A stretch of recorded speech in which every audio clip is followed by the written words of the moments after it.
पुराने साधारण कपड़े पहने एक महिला ने एक फैंसी रेस्टोरेंट में प्रवेश किया।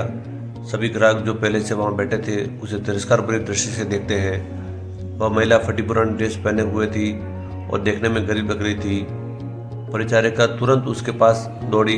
उसने यहाँ तक कि अपनी घृणा को छिपाने की कोशिश भी नहीं की। वो बोली, मैडम आप शायद गलत जगह चली आई हैं। वह बस इतना चाहती थी जल्दी से इस बिन बुलाए मेहमान से छुटकारा मिल जाए। महिला ने घबराते हुए उसकी ओर देखा और पूछा कि क्या यह ताज भोजनालय है। डाइनिंग हॉल में मौजूद लोग कानाफूसी करने लगे और उनमें से एक ठहाके लगाने लगे। परिचारिका ने दयनीय दृष्टि से महिला की ओर देखा और बोली, आप सही कह रही हो, यह है तो, पर आप क्या चाहती हो मैडम? तुरंत व्यवस्थापक को बुलाओ। असंतुष्ट ग्राहकों में से एक चिल्लाया, मैंने यहाँ पहले से एक टेबल इसलिए बुक नहीं करवाई कि कोई भिखारी मुझे खाते हुए देखे। महिला ने अपना सिर नीचे कर लिया और धीरे से बोली, मैं तुम्हारा ज़्यादा समय नहीं लूँगी बेटा, मेरा केवल एक अनुरोध है कि आप इस तरह आइए। परिचारिका ने अनिच्छा से बुजुर्ग महिला को अंदर आमंत्रित किया। वो बस किसी तरह उसे बाकी ग्राहकों से की नज़रों से दूर ले जाना चाहती थी। अगर मैं तुम्हारी जगह होती तो मैं सिक्योरिटी को बुलाकर उसे बाहर का रास्ता दिखाती। आपने देखा कि कैसे उससे बदबू आ रही है, वह एक बुरा सपना है। ये सब बोलकर वहाँ बैठे लोगों ने अपनी भावनाओं को बिल्कुल छुपाया नहीं। महिला मिठाइयों की शोकेस में गई और काफ़ी देर तक उसे देखती रही। वेटर उसे देखकर हंस रहे हैं। वे कह रहे थे अगर वह यहाँ मुफ्त में खाने की उम्मीद करती हैं तो उसे कुछ नहीं मिलने वाला। ऐसा लगता था कि महिला ने उनकी बातों पर ध्यान ही नहीं दिया। महिला बोली, मुझे बताओ बेटा, क्या लेमन केक को केवल आधा खरीदना संभव है? उसकी लागत क्या है? मेरे पास 10-10 की 17 नोट हैं। उसने हाथ में कुछ बूढ़े तुड़े पुराने नोट दिखाते हुए पूछा। वेटर ने वह मुश्किल हंसी रोकी। मैडम, मुझे नहीं लगता कि आप के पास इस केक के एक टुकड़े के लिए भी पर्याप्त पैसा है। यह केवल केक नहीं बल्कि हमारे महाराज द्वारा किया गया कला का काम है।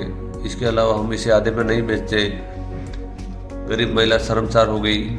उसे ऐसा लग रहा कि उसके अंदर कुछ टूट गया हो।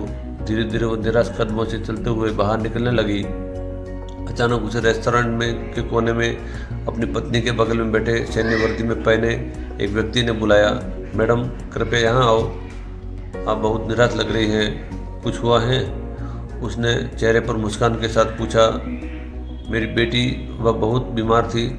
जब वह बच्ची थी तो हम उस रेस्टोरेंट के पास से गुजरते थे और वह काफ़ी देर तक दुकान की खिड़कियों को देखती रही। हमने एक दिन यहाँ लेमन केक खाने का सपना देखा, लेकिन फिर वह बीमार हो गई। मेरे पति चले गए और हम दोनों का पेट पालने के लिए मुझे नौकरी करनी पड़ी। मेरे पास इलाज जारी रखने के लिए पैसे नहीं हैं, इसीलिए अब मैं उसके लिए कुछ भी नहीं कर पा रही हूँ। तो मैंने सोचा कम से कम उसे ये केक ही दिला दूँ, लेकिन मेरे पास केवल 10 की 17 नोट हैं। इतना कहते हुए उसके आंखों से आंसू बह निकले। बिना किसी हिचकिचाहट के उस फौजी ने वेटर को बुलाया और उसे अपने खर्च पर महिला के लिए एक पूरा लेमन केक पैक करने को कहा। उन्होंने महिला से कहा, आज 17 साल हो गए हैं जब हमने अपने बेटे लक्ष्य को खोया था। एक कार दुर्घटना में उसकी मृत्यु हो गई थी। मैं और मेरी पत्नी कुछ नहीं कर पाए, हालांकि वह एक डॉक्टर हैं। आपके पास में 17 नोट है और मेरा बेटा 17 साल का था। ये ऊपर वाले का इशारा ही नहीं तो क्या है? फौजी की पत्नी ने गरीब महिला को अपना बिजनेस कार्ड दिया और बेटी के इलाज के लिए मदद करने का वादा किया। जब वेटर महिला के लिए लेमन केक लेकर आया तो महिला के चेहरे पर एक कृतज्ञ मुस्कान आ गई। उसने फौजी और उसकी पत्नी को धन्यवाद दिया और वहाँ से चली गई। इस घटना के बाद रेस्टोरेंट में सब खामोश थे। सभी को उस फौजी ने एहसास दिला दिया था कि पैसे से भले ही वो महिला गरीब थी, लेकिन वहाँ बैठे सभी लोग विचारों से और दिल के गरीब थे, सिवा उस फौजी दंपति के। अब वहाँ किसी के चेहरे पर मुस्कान नहीं थी, सब खामोश थे। आपको ये कहानी कैसी लगी? अच्छी लगी हो तो लाइक करें, शेयर करें और मेरे चैनल को सब्सक्राइब करें और कमेंट में ऐसी कहानी सुनने के लिए कमेंट करें। धन्यवाद। जय हिंद।